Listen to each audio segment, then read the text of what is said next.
Mark Freuder Knopfler è un musicista, cantautore e produttore discografico britannico, noto soprattutto come il frontman e chitarrista della leggendaria band Dire Straits. Nato il 12 agosto 1949 a Glasgow, da madre inglese e padre ungherese, si è affermato nel panorama musicale grazie alla sua straordinaria tecnica chitarristica e al suo talento compositivo. Conosciuto per il suo finger picking distintivo e la sua voce calda e coinvolgente, Knopfler ha conquistato il rispetto e l'ammirazione sia dei suoi fan di ogni generazione che dei colleghi musicisti in tutto il mondo. Autore di successi straordinari, ma solo per citarne alcuni come Sultans of Swing, Brothers in Arms, Walk of Life, Money for Nothing, Romeo and Juliet, Telegraph Road e molte altre canzoni indimenticabili. Mark Knopfler ha raggiunto i vertici delle classifiche mondiali sia con i Dire Straits che come artista solista. Con oltre ben 120 milioni di dischi venduti in tutto il mondo, si è affermato come uno dei musicisti più influenti della scena musicale internazionale. In un'industria spesso caratterizzata da eccessi e sensazionalismo, la Londra in cui il musicista britannico si trasferì per inseguire il suo sogno era ancora quella vibrante del movimento punk. Sin dagli inizi, e a differenza della maggior parte dei musicisti, per tutta la sua carriera, il chitarrista britannico si è sempre contraddistinto per il suo carattere riservato e per la sua vita privata lontana dai riflettori. E in questo video cercheremo di scoprire alcune curiosità di uno degli artisti più amati di sempre.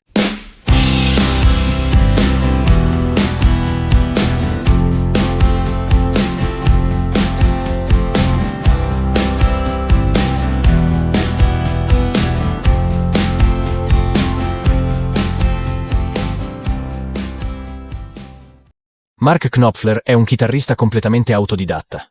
Non ha mai preso lezioni formali di chitarra. La sua passione per la musica è nata grazie a suo zio, un musicista che lo ha ispirato profondamente fin da giovane. Virtuoso del finger picking, raccontò lui stesso che l'adozione di questa tecnica, destinata a diventare il suo marchio distintivo, avvenne quasi per caso. Una sera, mentre si trovava con un gruppo di amici, si imbatté in una chitarra acustica con le corde troppo sottili e il manico troppo malconcio per essere suonata con un plettro. Per evitare qualsiasi tipo di inconveniente, decise quindi di suonarla con le dita, dando vita così a quello che sarebbe poi diventato il suo stile unico e inconfondibile. Mancino di nascita, suona con la mano destra. La sua prima chitarra fu una Höfner Fu 2 Super Solid, acquistata dai genitori nel 1963. La sua prima amata Fender Stratocaster, invece, riuscì a comprarla solo circa 15 anni più tardi. Dopo aver terminato gli studi, iniziò a lavorare come reporter per il Yorkshire Evening Post nella città di Leeds, dove si trasferì appositamente per il lavoro. Successivamente, si laureò in letteratura inglese presso l'università della stessa città. Nel 1973, con l'intento di perseguire il suo sogno di diventare un musicista, si trasferì a Londra, la città della musica per eccellenza, insieme al fratello minore, e fu proprio lì, negli anni successivi, che nacquero i Dire Straits.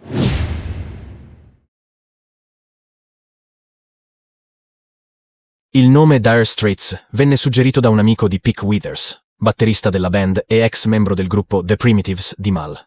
Letteralmente significa terribili ristrettezze, e ironicamente alludeva alle sfide finanziarie che i membri del gruppo affrontavano in quei mesi. Nel giugno del 1978, la band pubblicò il suo omonimo album, che nonostante il predominio della scena musicale punk, vendette circa 12 milioni di copie. Il disco, ancora oggi, è considerato uno dei migliori debut album di sempre e un pezzo imprescindibile nelle collezioni di qualsiasi appassionato di musica. Knopfler registrò ogni canzone dell'album utilizzando la sua Fender Stratocaster, strumento che, secondo lui, cambiò anche radicalmente la sua percezione di Sultans of Swing, brano che fino a quel momento reputava addirittura noioso. Il successo dell'album spinse i Dire Straits a intraprendere un tour in America. Durante il concerto a Los Angeles, tra il pubblico venne notato anche Bob Dylan, il quale, rimasto impressionato dalla performance, dal sound e soprattutto dai testi delle canzoni, invitò sia Knopfler che Withers a partecipare alle sessioni del suo imminente nuovo album, Slow Train Coming. Nel 1979 venne pubblicato Communiqué, il secondo album. Sebbene non raggiunse il livello di successo commerciale del loro debutto, ottenne comunque ottime recensioni e vendette circa 8 milioni di copie. La copertina opera di Geoff Halpin venne votata come la migliore dell'anno agli NME Awards. Dopo l'omicidio di John Lennon, i Dire Straits dedicarono la canzone News, seconda traccia del disco, al musicista inglese. Uno dei pochi elementi di look distintivi durante i loro concerti era rappresentato dalla bandana indossata da Knopfler.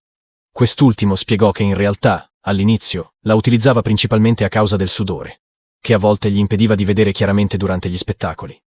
Questo aspetto pratico si trasformò poi in poco tempo in un'icona del suo stile sul palco, conferendo un tocco di personalità senza però compromettere la sobrietà complessiva della band. Il 17 ottobre 1980 fu la volta di Making Movies, terzo album, che conquistò rapidamente le classifiche di tutto il mondo, raggiungendo il disco di platino negli Stati Uniti e il doppio platino nel Regno Unito. C'è da ricordare che oltre a Mark Knopfler, l'altro produttore che collaborò alla realizzazione dell'album fu Jimmy Iovine, noto per il suo lavoro su Born to Run e Darkness on the Edge of Town di Bruce Springsteen. Durante le registrazioni dell'album, nell'agosto del 1980, tuttavia, David Knopfler, fratello di Mark, lasciò la band a seguito di accesi litigi con il fratello maggiore. Sebbene le tracce della sua chitarra fossero quasi complete per il disco, furono riregistrate da Mark, che non lo accreditò neanche nell'album. In seguito, David spiegò: "Ho lasciato i Dire Straits perché non era più possibile per me e Mark lavorare nella stessa band." L'album venne quindi registrato con John Illsley al basso, Pete Withers alla batteria e Roy Bittan, pianista di Bruce Springsteen, alle tastiere.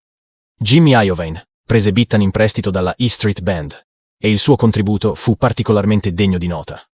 Anche Sid McGuinness partecipò come secondo chitarrista, ma non venne accreditato tra i musicisti.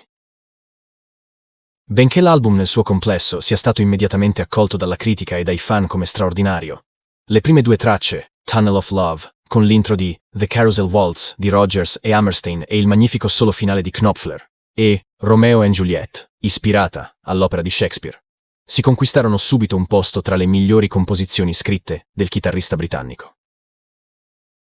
Nell'ottobre dello stesso anno, i Dire Straits partirono per il loro tour mondiale di 9 mesi con Hal Lindes alla seconda chitarra e Alan Clark alle tastiere.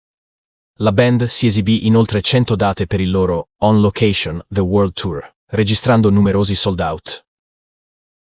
Con la stessa formazione, il 24 settembre 1982, venne pubblicato il quarto album, Love Over Gold.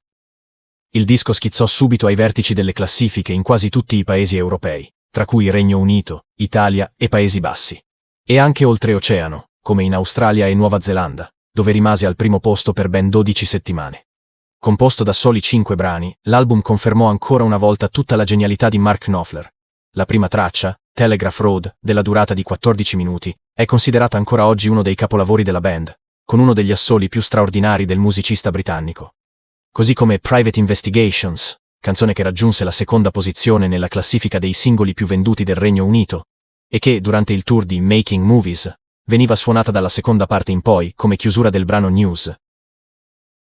L'album vendette complessivamente 10 milioni di copie, consolidando l'idea già emersa con i suoi predecessori. Ogni nuovo disco dei Dire Straits riusciva sempre a soddisfare e superare le aspettative degli ascoltatori, confermando la loro straordinaria qualità musicale. Love Over Gold segnò anche l'addio di Pete Withers alla batteria, che decise di lasciare la band per dedicarsi maggiormente alla sua famiglia, e al suo posto entrò l'amico Terry Williams.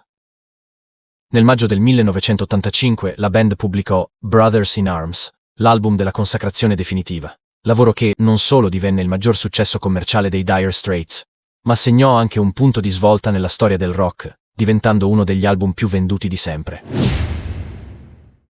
Il disco raggiunse i vertici di tutte le classifiche mondiali, dove rimase al primo posto per lunghe settimane.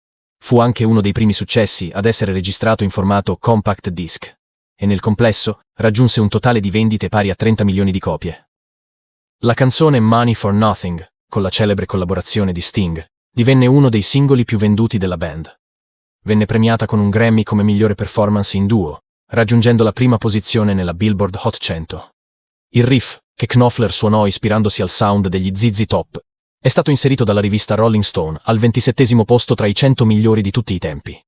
Il video, anch'esso un successo mondiale, vinse il premio MTV Video Music Award e fu il primo in assoluto mandato in onda dall'emittente televisiva nel 1987, quando fu lanciato il canale MTV Europe.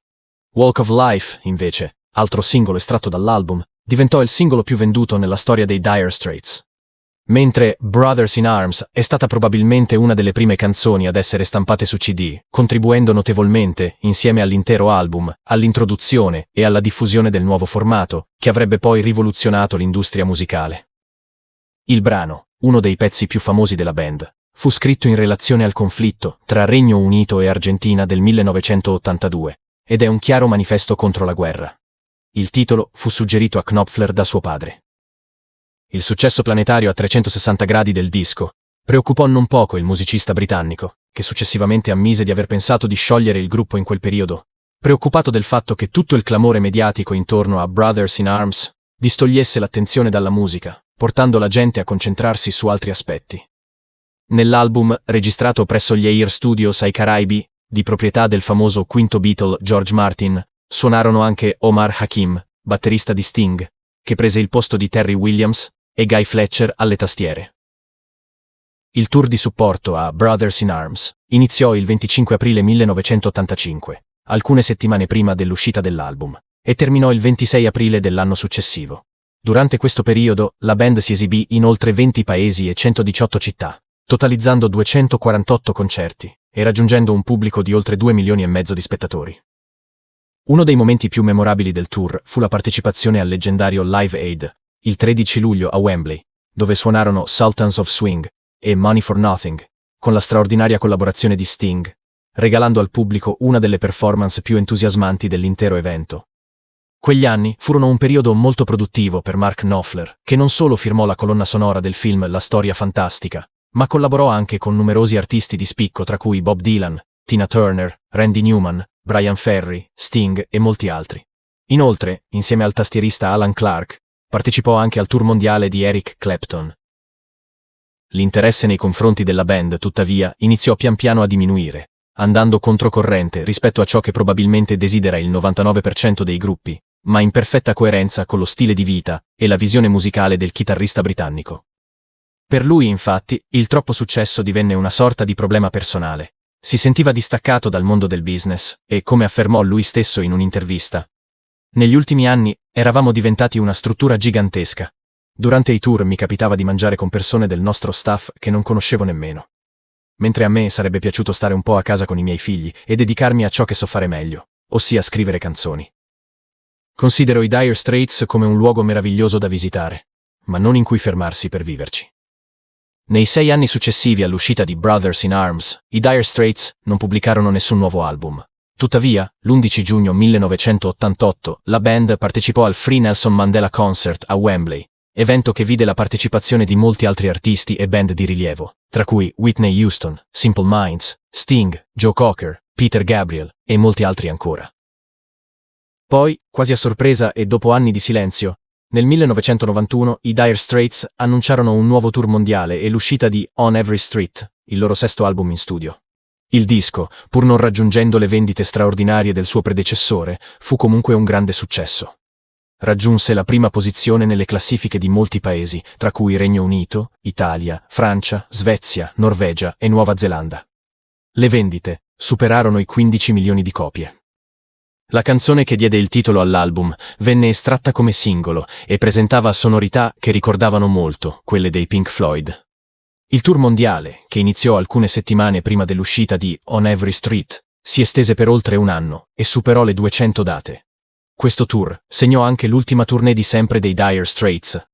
Mark Knopfler, infatti, dopo la fine della tournée, decise di sciogliere i Dire Straits e dedicarsi ai suoi progetti solisti, mettendo così un punto definitivo alla storia di una delle band più amate, straordinarie e iconiche di sempre nel panorama musicale mondiale.